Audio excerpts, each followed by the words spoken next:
Good morning বন্ধুরা, আমরাও বেরিয়ে পড়ছি আরও একটি রাইডে। তবে আজকের রাইডটা লং রাইড না, আজকে একটু শর্ট রাইডই হচ্ছে। বেরিয়ে পড়লাম বড় মাকে পুজো দিতে। তবে এবারে যাচ্ছি মাকে নিয়ে। তো মা অনেক দিন ধরে বলছে পুজো দিতে যাবো, পুজো দিতে যাবো না, তাই চলো বড় মাকে পুজোও দিয়ে আসি আর একটা ছোট্ট ভিডিও করে নিই। আমি ধরে ভাবছি যাবো, কোথায় যাবো খুঁজে পাচ্ছিলাম না, চলো ঘুরে আসি আর পুজোটাও দিয়ে আসি। তো এখন বাজে সকাল 6:30, আর আশা করছি 8:30টার মধ্যে পৌঁছে যাবো নৈহাটি। আর আমার বাড়ির থেকে নৈহাটির ডিস্টেন্স হচ্ছে ওই 62 কিলোমিটার। গুগল টাইম বলছে 2 ঘন্টা, তো 8:30 তো আরামসেই পৌঁছে যাবো। আজকে ছোট্ট করে রুট রেসটা শেয়ার করে নিই। আমরা আছি এখন ম্যানটন, এখান থেকে মমিনপুর চলে যাবো, মমিনপুর থেকে নিয়ে নেবো রাইড। ওখান থেকে লালবাজি, ভবানী ভবন, পিজি, পার্ক স্ট্রিট হয়ে পৌঁছে যাবো হচ্ছে এসপ্ল্যানেড থেকে চলে যাবো সোজা গিরিশ পার্ক, শ্যামবাজার, শোভাবাজার হয়ে চলে যাবো বহনগর থেকে চলে যাবো হচ্ছে খর্দা থেকে নিয়ে নেবো রাইড, নিয়ে নেবো হচ্ছে তোমার কল্যাণী এক্সপ্রেস হয়ে ধরে পৌঁছে যাবো হচ্ছে বড়মার কাছে। আজকে ছোট্ট প্ল্যান, চলো চলতে থাকি। আর সত্যি বলতে গেলে সকালে রাইডের একটা আলাদাই মজা। সকালে ফাঁকা রাস্তা আর সুন্দর একটা আমেজ লাগে সকালে রাইড করতে। যাই বলো, ভোরবেলায় কলকাতার রাস্তায় গাড়ি চালানোর মজাটাই আলাদা। এক ভোরবেলা, আর একটা হচ্ছে লেট নাইট। এই ভোরবেলায় এখান থেকে প্রায় পিজি পৌঁছে গেছি, বুঝতেই পারছো আমরা এখন প্রায় পিজি চলে এসেছি। আর এটা আসতে সময় লাগলো হচ্ছে 10 মিনিট, 10 থেকে 15 মিনিট। এই রাস্তাটা অফিস টাইমে লেগে যাচ্ছে আধা ঘন্টা 40 মিনিট। তোমরা ভোরে কলকাতার রাস্তাটা এনজয় করতে থাকো আর আমরা টুকটুক করে একটু এগাতে থাকি।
সত্যি কথা বলতে গেলে আমি এই টাউনলাইনকে খুব ভয় পাই।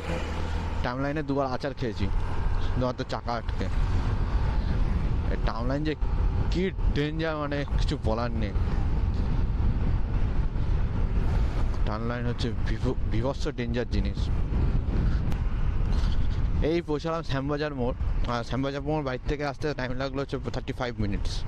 ভাবা যায়, শ্যামবাজার মোড় পৌঁছে গেলাম 35 মিনিট। তো সেই বিখ্যাত শ্যামবাজারের 5 মাথার মোড়। আর আমরা চলে যাবো সোজা।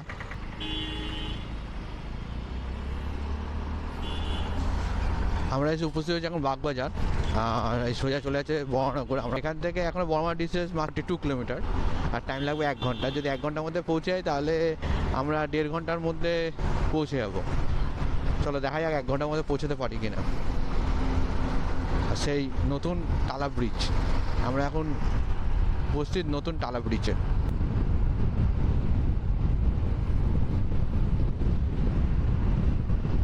চলো স্টেট বহনগর, চলো আমরা সোজা এখান থাকি।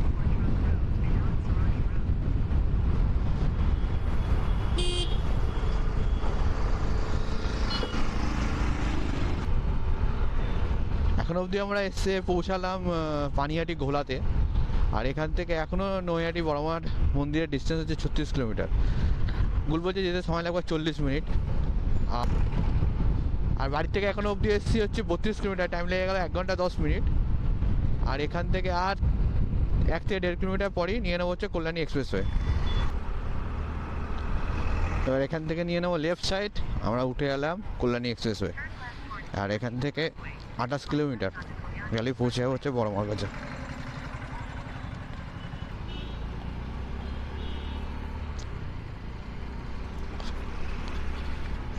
এটা জাতীয় সড়ক না অন্য কিছু?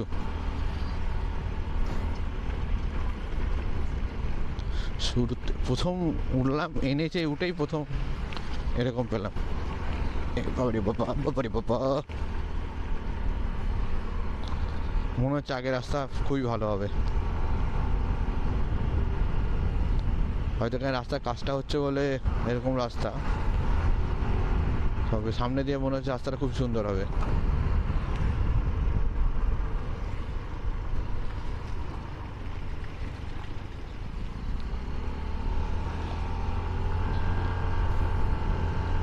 চলো এখান থেকে সোজা টান 25 কিলোমিটার যাবো। 25 কিলোমিটার গিয়ে নিয়ে নেবো লেফট, ওখান থেকে পৌঁছে যাবো নৈহাটি।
পানিহাটি ঘোলা থেকে কন্টিনিউ করছি 20 কিলোমিটার।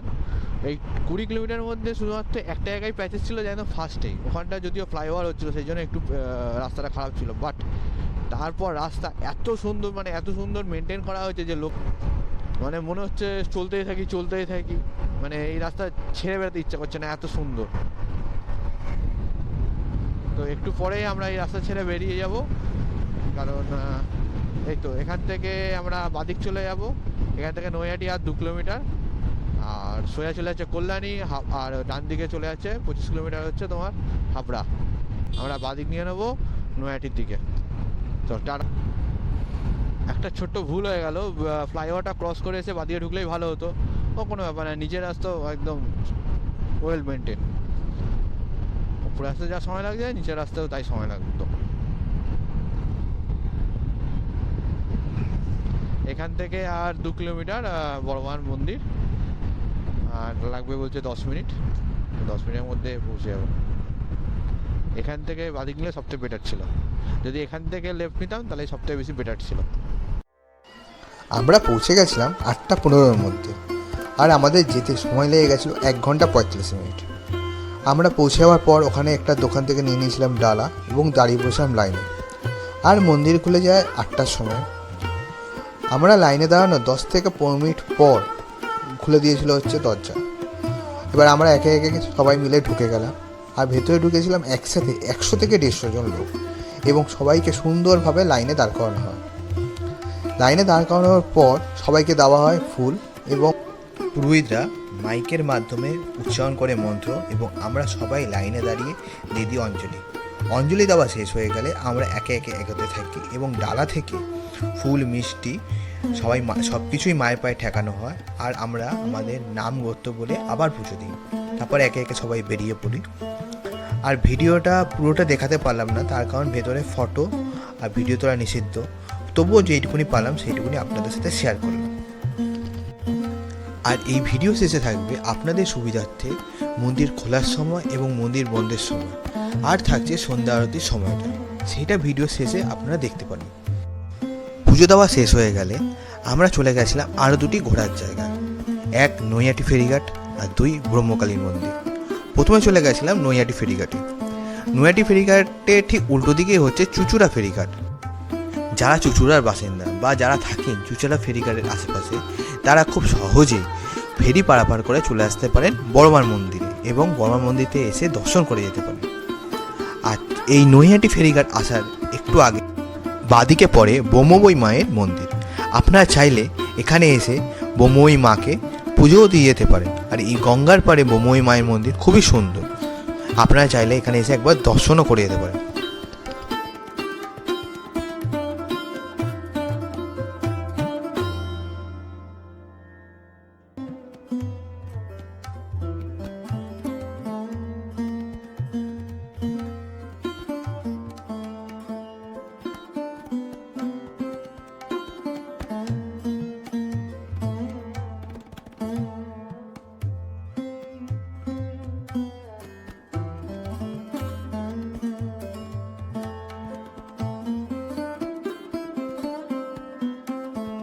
আমাদের পুজো টুজো দেওয়া কমপ্লিট, খুব সুন্দর পুজো দিয়েছি।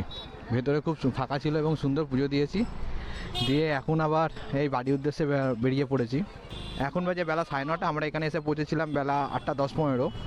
তো পুজো দিয়ে একটু গঙ্গার ঘাট থেকে ঘুরে এলাম। তারপর ওখানে আরেকটা মন্দির আছে ব্রহ্মকালীর মন্দির, সেটাকে ঘুরে তারপর কিছু খেলাম, খেয়েই বেরিয়ে পড়লাম আবার। তো এখান থেকে সেই গুগল বলছে 2 ঘন্টা টাইম লাগবে। তো কল্যাণী এক্সপ্রেসওয়ে থেকে বড়মার মন্দিরের ডিস্টেন্স হচ্ছে তোমার 3 থেকে 3.5 কিলোমিটার, যেতে টাইম লাগে 10 মিনিট। তবে আমি বলবো বড়মার মন্দির পুজো দিতে আসলে মঙ্গলবার শনিবার অ্যাভয়েড করো। আর মন্দির খোলে 8টার সময়। তোমাকে যেমন বললাম মন্দির খোলে 8টার সময়, চেষ্টা করো 8টার মধ্যে চলে আসার, তাহলে খুব সুন্দর এবং ফাঁকাতে পুজো দেবে। আর যেভাবে এসেছিলাম ঠিক আমরা সেইভাবেই ফেরত যাবো। এখান থেকে যাবো হচ্ছে পানিহাটি থেকে উঠবো বড়নগর থেকে ডালনা হয়ে শোভাবাজার শ্যামবাজার হয়ে ধর্মতলা থেকে মহিমপুর হয়ে বেহালা হয়ে চলে যাবো বাড়ি। আর মনে হচ্ছে আমরা পৌঁছে যাবো, এখন বাজে 10:15, আমরা 11:30 মধ্যে আশা করি পৌঁছে যাবো। চলো। এই রাস্তায় একটাই টোল পড়েছিল, তবে এই টোলটা এখনো স্টার্ট হয়নি। আর এই টোলটা দেখতেই পাচ্ছ আন্ডার কনস্ট্রাকশন রয়েছে। রাস্তা সুন্দর হয়েছে, টোল স্টার্ট হয়ে গেছে, তাও ভালো। রাস্তা এরকম সুন্দর হলে টোল দেওয়াই যেতে পারে, তাই না? তবে আমাদের চিন্তা করে লাভ নেই, টু হুইলারদের তো টোল অলওয়েজ ফ্রি।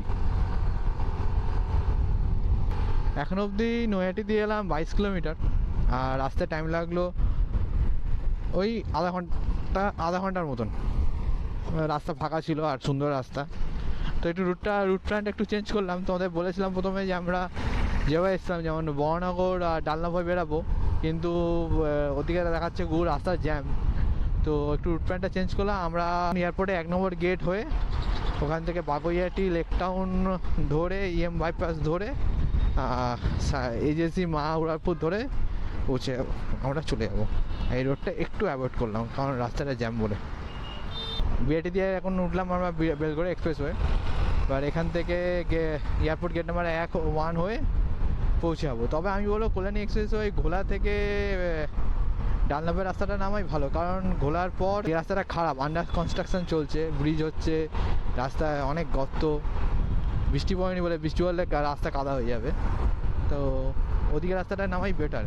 তবে গুগল বলে ওদিকে নাকি জ্যাম, তাই আমি এদিকে ঢুকে এলাম। তো এদিকেও জ্যাম যথারীতি, এখন অফিস টাইম, কিছু করার নেই, এটা তো স্বাভাবিক। এবার আমরা ধরে নেবো হচ্ছে মা উড়ালপুর, তারপর দেন এজেন্সি ধরে চলে যাবো বাড়ি। তো এখন অবধি এসেছি আমরা 41 কিলোমিটার, আসতে সময় লেগে গেলো 2 ঘন্টা। আর এখান থেকে আমার বাড়ি এখনও 20 কিলোমিটার, আর কিলোমিটার যেতে এখনও টাইম লাগবে 1 ঘন্টার কাছাকাছি। তো এই উঠলাম মা উড়ালপুর। মা উড়ালপুরেও জ্যাম মানে প্রচণ্ডই জ্যাম। এই ধাতে বেরিয়ে যাবো, আর একটু বেঁকে গেছে। মা উড়ালপুরে প্রচণ্ডই জ্যাম, এই ধাতে বেঁকে যাবো। আর যদি আগের ফুটেজগুলো মনে হচ্ছে আমার বেঁকে গেছে, তো একটু ম্যানেজ করে নিও। কখন হাত লেগে বেঁকে গেছে বুঝতে পারিনি, তো একটু ম্যানেজ করে নিও।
এখন এসে পৌঁছালাম বেহালা চৌরাস্তা। 60 কিলোমিটার জার্নি কমপ্লিট, আর 61 কিলোমিটার জার্নি করতে টাইম লাগলো হচ্ছে পুরো 2 ঘন্টা 15 মিনিট। এবার 2 ঘন্টা 15 মিনিটের মধ্যে 15 মিনিট আমি একটু বেহালা একটা ছোট্ট কাজ ছিল, ওখানে 15 মিনিট সময় লেগেছে। ওই ধরে নাও বাড়ি পৌঁছতে পুরো 2 ঘন্টা সময় লেগে গেল। আর আমি রোড কন্ডিশন ভালো, কিন্তু যাওয়ার সময় বেশি ভালো পেয়েছি। তার কারণ যাওয়ার সময় গেছি বহনগর হয়ে, সোয়াজা শ্যামবাজার হয়ে ধরেছিলাম কল্যাণী এক্সপ্রেসওয়ে। ওই রোডটাই ভালো। আর ফেরার পথে যখন এয়ারপোর্ট হয়ে এলাম, তো এয়ারপোর্ট হয়ে আসার দরুন কল্যাণী এক্সপ্রেসওয়ে ঘোলার পর থেকেই রাস্তাটা পুরোটাই খারাপ। আর ভিডিওটা যদি ভালো লেগে থাকে তাহলে অবশ্যই লাইক, কমেন্ট অ্যান্ড সাবস্ক্রাইব করতে ভুলবে না যেন। আর সাবস্ক্রাইব করার সময় অবশ্যই বেল নোটিফিকেশানটি ক্লিক করে দিও। আর যখনই আমি নতুন ভিডিও আপলোড করব তখনই তোমাদের কাছে নোটিফিকেশান পৌঁছে যাবে। আর সাবস্ক্রাইবটা সম্পূর্ণ ফ্রি, একটা সাবস্ক্রাইব করে দিও। চলো আজকের মতন ভিডিওটা এইটুকুনি, আবার দেখা হচ্ছে নেক্সট ব্লগে। টাটা।